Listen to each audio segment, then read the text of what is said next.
Hi everyone, this is part 3 of solving the one-dimensional heat diffusion equation for semi-infinite rod.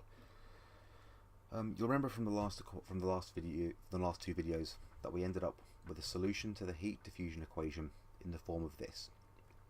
We said that t hat is a two-variable function which is equal to the product of two single variable functions, beta of z and theta of tau.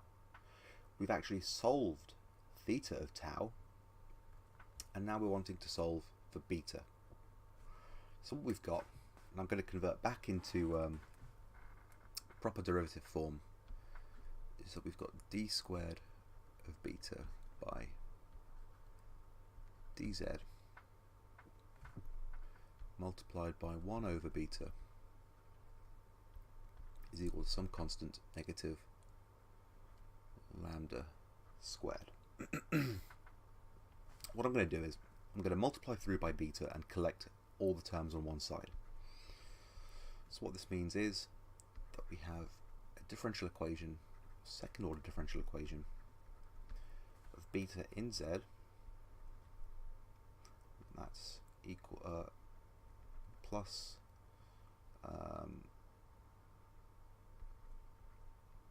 lambda squared beta, which is equal to 0.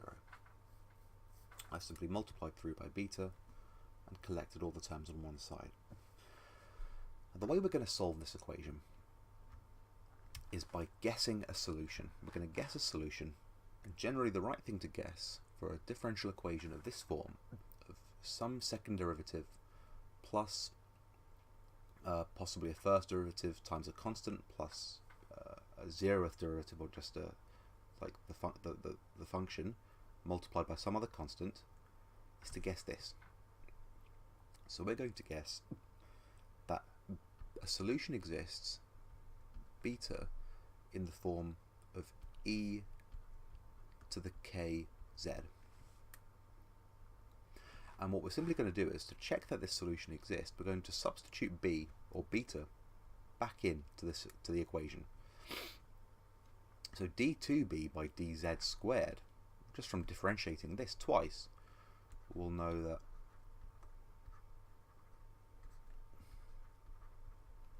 that that is going to be equal to k squared e to the kz. So now that we've got this term, which is this term, and this term, which is this term, we can immediately just substitute them back into the equation. And what we'll see is that k squared e to the kz plus lambda squared of e to the kz equals 0. You can see that we can just divide through by e to the kz, and what we'll get is k squared equals minus lambda squared. And if we take the square root of both sides, we will get that k equals plus or minus I times lambda, because it's the square root of a negative number. And so square root plus or minus of a negative number is I lambda. So k is plus or minus I lambda. So because k can be two values, we actually get a solution. We actually get two solutions. We get e to the I lambda z. So we have two solutions. I'll write them down. We get e to the I lambda z equals beta, and we also get e to the minus I lambda z equals beta. And you'll see that you could actually have any constant in front of these and you'll get the same solution. So what we do when solving these differential equations is we can take linear combinations of these solutions. So that would look like the form beta equals a e to the I lambda z plus b. That's, oh, sorry,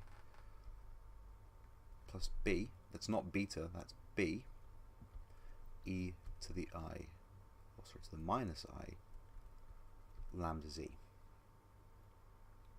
Now this is what we call our general solution.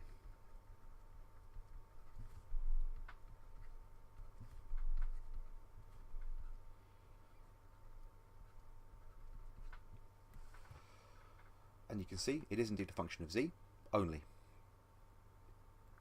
Now we can apply Euler's formula to this general solution. And Euler's formula, if you remember,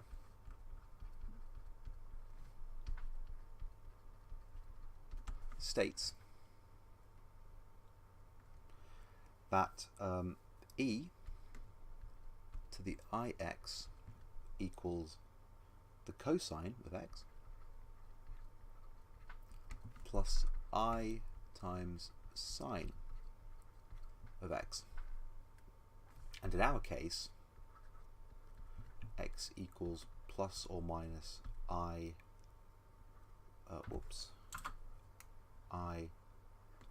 lambda z.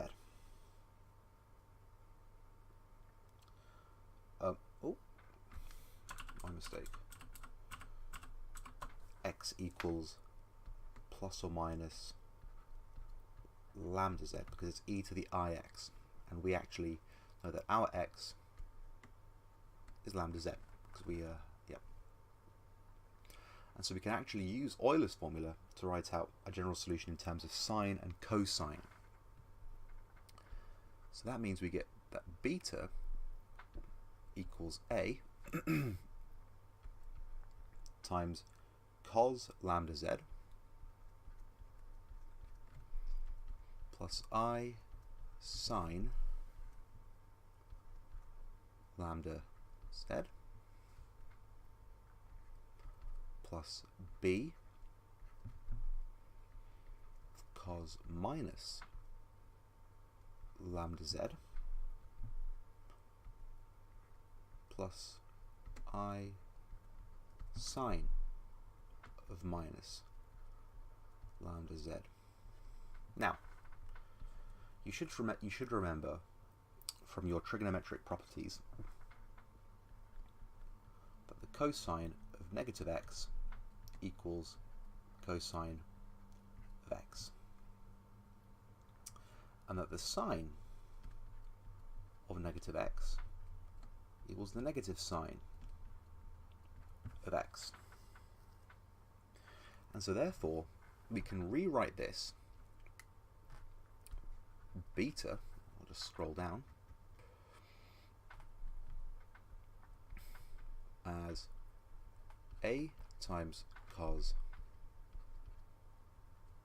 lambda z plus I sine lambda z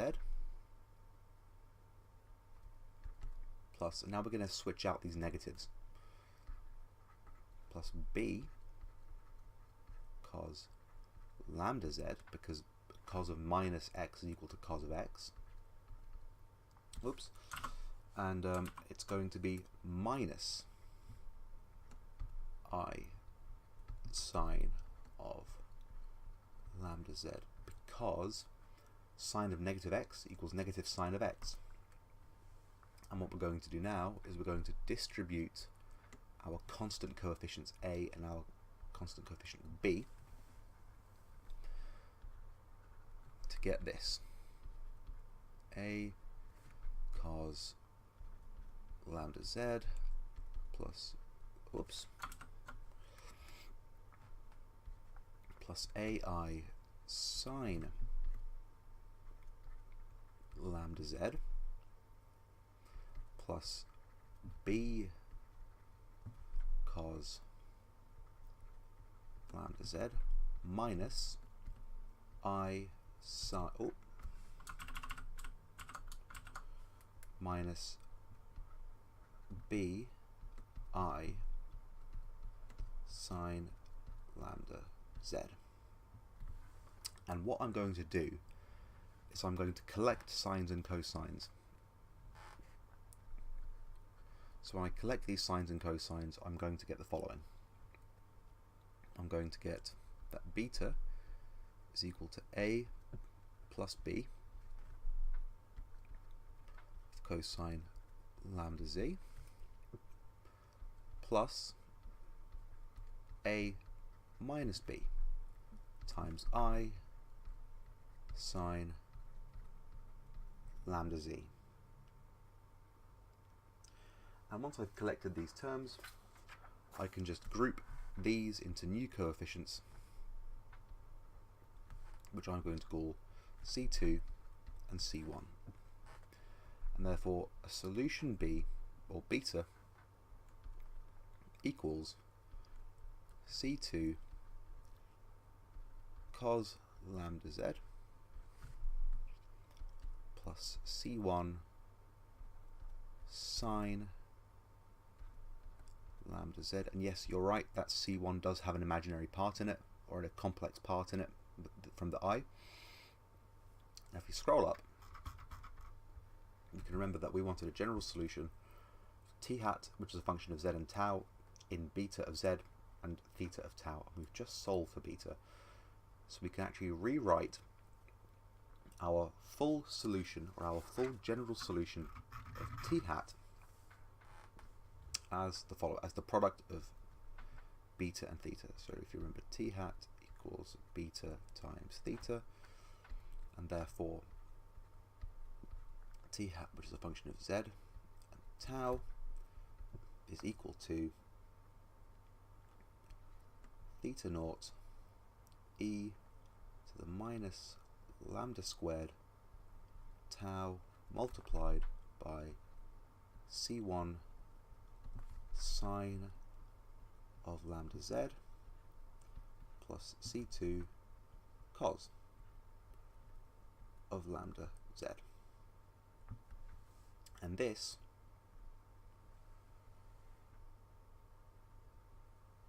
right here is the general solution for t hat. So this is the general solution for t hat. Also, technically the general solution for the non-dimensionalized one-dimensional heat diffusion equation. So in the next video, I'm going to go through how do we get these constants theta naught, C1 and C2. How we're going to solve for these constants using our boundary conditions. So stay tuned for that.